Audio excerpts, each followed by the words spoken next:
सदस्यता अभियान के प्रभारी आदरणीय राजेश कुशवाहा जी, गोपाल भैया, सत्या जी और उपस्थित सभी पार्टी के हमारे सम्मानित नेतागण, हम सबसे पहले माफी मांगना चाहेंगे अरविंद भैया से कि हम लोग 10 किलोमीटर लगातार आज चले हैं बिना रुके और सामने से धूप आ रही थी। विधायक जी लगातार हम लोग का स्वागत कर रहे थे। वो जानते हैं इस चीज को कि जब एक जगह हम लोगों ने निवेदन किया कि हम लोगों को कम से कम 15 से 20 मिनट का रेस्ट दिला दीजिए, तो चोचकपुर में और उससे थोड़ा सा आगे हम लोग बैठ लिए 10-15-20 मिनट। तो अब पैदल भी चल रहे हैं तो थोड़ा सा समय लग जाएगा। इसके लिए हम आप सारे लोगों से, जितने लोग यहाँ पर उपस्थित हैं, जो काफी देर से हम लोगों का इंतजार कर रहे हैं, आप सभी से हम हाथ जोड़ करके माफी चाहते हैं कि हम लोग थोड़ा सा देर हुई। आपके एक्सपेक्टेशन जो समय का था उसमें हम लोग नहीं आ पाए, लेकिन फिर भी हम लोग चल रहे हैं। हमने बस आशीर्वाद आप लोग दीजिए। हम लोग जिस उद्देश्य को लेकर के चले हैं, हमारे छोटे भाई अमित ठाकुर अभी बता रहे थे कि सब लोग चुप हैं, कोई बोल नहीं रहा है, और ये चुप्पी ही तो हम लोग तोड़ने आए हैं। ये चुप्पी ही तो हम लोग खत्म करने आए हैं कि आप बोल क्यों नहीं रहे हैं, ये आम जनता इनसे सवाल क्यों नहीं कर रही है। जब हम लोग चिंतन करते हैं तो ये देखते हैं कि ये सरकार ने हर एक चीज पे नियंत्रण कर लिया है, हर एक चीज पे। कोई ऐसी चीज अब बची नहीं है देश में जिसपे सरकार का नियंत्रण ना हो। और ज्यादा दूर नहीं देखना है, ये तिरंगा अभियान ही आप देख लीजिए, इसी तिरंगा अभियान को देख लीजिए।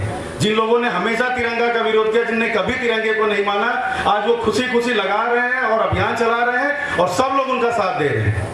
क्या स्कूल, क्या सरकारी संस्थाएं, जितनी भी चीजें, सब उनके साथ, उनके पीछे चली है। ऐसे ही थाली बजाओ वाला जो अभियान हुआ था वो भी ऐसे ही हुआ था।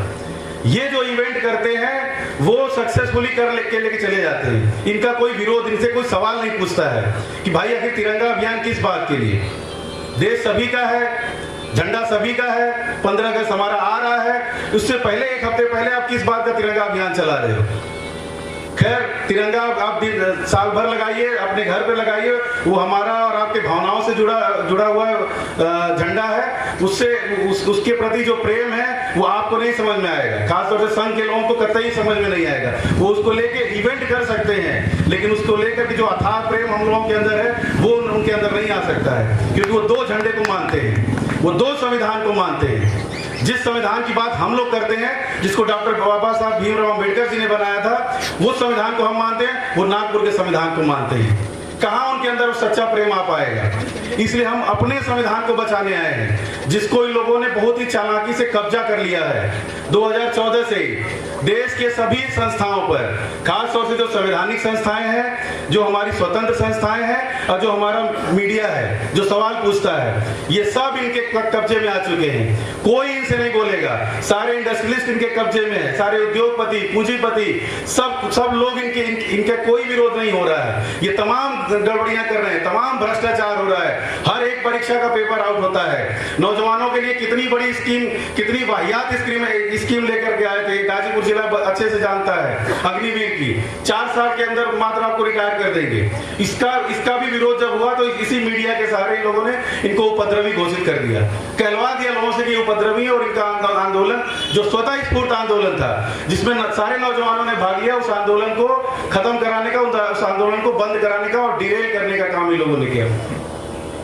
ये अपने माध्यमों से हर वो चीज करा ले रहे हैं। कल को हिंदू राष्ट्र भी अगर बोलेंगे कि आज से कल से ये देश हिंदू राष्ट्र बनेगा, एक संसद में एक संशोधन करेंगे और संविधान बदलाव कर देंगे और देश को हिंदू राष्ट्र घोषित कर देंगे, हो सकता है कि बड़ी संख्या में लोग इनके साथ खड़े रहेंगे। बड़ी संख्या, बहुत बड़ी संख्या में हमारे आपके बीच के, हमारे आपके पड़ोसी लोग इनके साथ खड़े रहेंगे। कितने मुद्दे पर इनके साथ खड़े रहते हैं। सीए आंदोलन आप लोगों को याद होगा, नागरिकता कानून जो लेकर के आ रहे थे, सीधे वो मुसलमानों के खिलाफ कानून था, मुसलमानों की नागरिकता के खिलाफ कानून था। लेकिन हमारे आपके बीच के, हमारे आपके तमाम भाई बंधु उस कानून के साथ खड़े थे। आज भी जब वो सांप्रदायिक बात करते हैं समाज में, जब वो मुसलमानों के खिलाफ जहर उगलते हैं, तो बहुत सारे लोग हमारे आपके साथ उनके खड़े रहते हैं। लोग नहीं एहसास इस बात का करते कि ये देश सभी का है, ये देश हिंदू मुसलमान की कुर्बानी से और उनके बलिदान से बना है। वो नहीं इस बात को एहसास करते। किसानों के लिए ऐसा कानून ये लोग लेकर के आ रहे हैं, तो सोचिए आपका शोषण किस तरह से करते हैं, किस लेवल पे जाकर के आपका शोषण हो रहा है। किसान अपने ही खेत में बंधुआ मजदूर बन जाता। लेकिन ये जो कानून लेकर के आ रहे थे, किसान आंदोलन इतना बड़ा हुआ, किसान उनके खिलाफ जाकर के खड़े हुए, लेकिन उस समय भी कोई सवाल पूछने वाला नहीं था। मीडिया खड़ा था सरकार के साथ, मीडिया सरकार का पक्ष रख रहा था, विपक्ष से सवाल पूछ रहा था, किसान आंदोलन और किसान नेताओं को आतंकवादी बोल रहा था, और ये चीज स्थापित करने की कोशिश कर रहा था कि किसान भी उपद्रव कर रहे हैं, किसान सड़क जाम करके बैठे हैं। जबकि उन्हें नहीं पता था, उसे मीडिया को यह बताना चाहिए था कि सरकार ये जो कानून लेकर के आ रही है, उस कानून के पीछे असली मंशा क्या है सरकार की। सरकार क्यों लोगों की जमीनों पर नजर रखी है, लोगों के खेतों पर नजर रखी है, किसानों के खेतों पर नजर बनाई है और उसको कब्जा करना चाह रही है। उसके बाद ये लेकर के आए नौजवानों के प्रति, नौजवानों का बेरोजगारी का रिकॉर्ड, जितने लड़के जान रहे होंगे, भर्ती तो आ नहीं रही है, ऊपर से बेरोजगारी दर 45 साल के उच्चतम स्तर पर है, रिकॉर्ड ध्वस्त हो चुका है, आंकड़े देते नहीं हैं। और अब ये बता रहे हैं कि इतने करोड़ लोगों ने फॉर्म डाला है इस परीक्षा का, इनकी ये उपलब्धि है। अपनी उपलब्धि में ये बताते हैं कि इतने करोड़ लोग, ये नहीं बताते कि हमने कितने लोगों को रोजगार दिया, नौकरी दिया।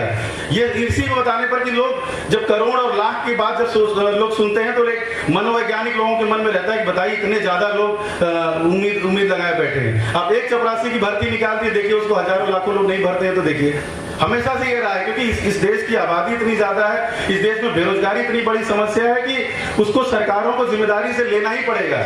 लेकिन ये सरकार नौजवान विरोधी है, किसान विरोधी है, महिला विरोधी है, मजदूर विरोधी है और आम आदमी की विरोधी है। इतनी महंगाई बढ़ा दिया है, महंगाई का स्तर ये है कि कोई भी तनख्वाह किसी भी तरह की नौकरी करा, चाहे वो IAS ही क्यों ना हो, उसको अपना घर चलाना मुश्किल हो गया है, घर नहीं चला सकता है आज की डेट में। इतने टैक्स बढ़ा दिया है, इतनी चीजें महंगी हो चुकी हैं, और एक एक चीज जाकर के आप जाकर बाजार में जाएंगे, आपको लगता है कि हमारे खून पसीने की कमाई ऐसे बही जा रही है।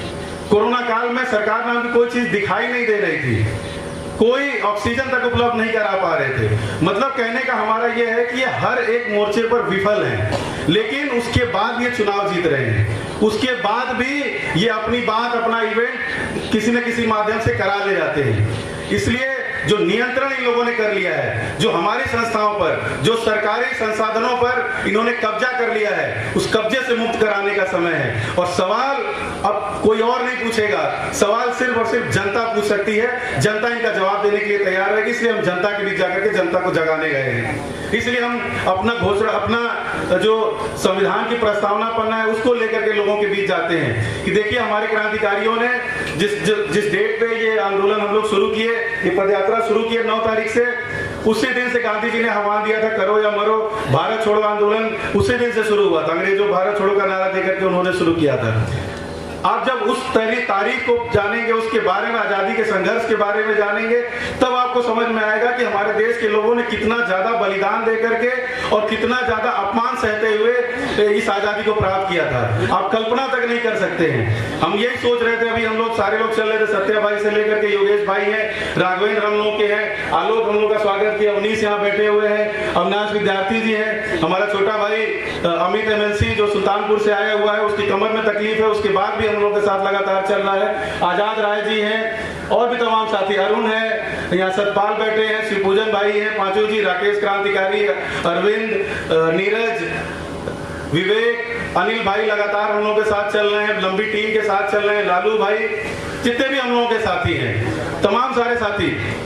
आप 10 किलोमीटर चल करके जो कष्ट आप झेले होंगे, सोचो कोई हंसते हंसते फांसी के ऊपर चढ़ गया होगा, क्या गुजरी होगी भगत सिंह पर, क्या गुजरी होगी हमारे देश के नेता जिनके अगुवाई में हम लोग देश की आजादी प्राप्त की, महात्मा गांधी के, जब उनके ऊपर सीने पर गोली मारा गया था, यही लोग मारे थे, इसी विचारधारा के लोगों ने उनको गोली मारा था। कैसे कितना अपमान सह करके बाबा साहब भीमराव अम्बेडकर जी ने इस संविधान का निर्माण किया था, देश को आजादी दिलाई थी। इतना बढ़िया संविधान हमारा बना है, दुनिया भर के लिए उदाहरण है, दुनिया के सबसे अच्छे लोकतंत्र में हमारा देश माना जाता है, लेकिन इन्हें खतरा भी इसी बात का है, ये उसी संविधान से चिढ़ते हैं। इनसे जब भी आप पूछेंगे तो ये हमेशा संविधान विरोधी बात करेंगे। किसी भी भाजपाई को, किसी भी संघ के आदमी को आप ले जाकर के उससे आरक्षण के बारे में पूछ दीजिए, उसका सारा का सारा सच सामने आ जाएगा।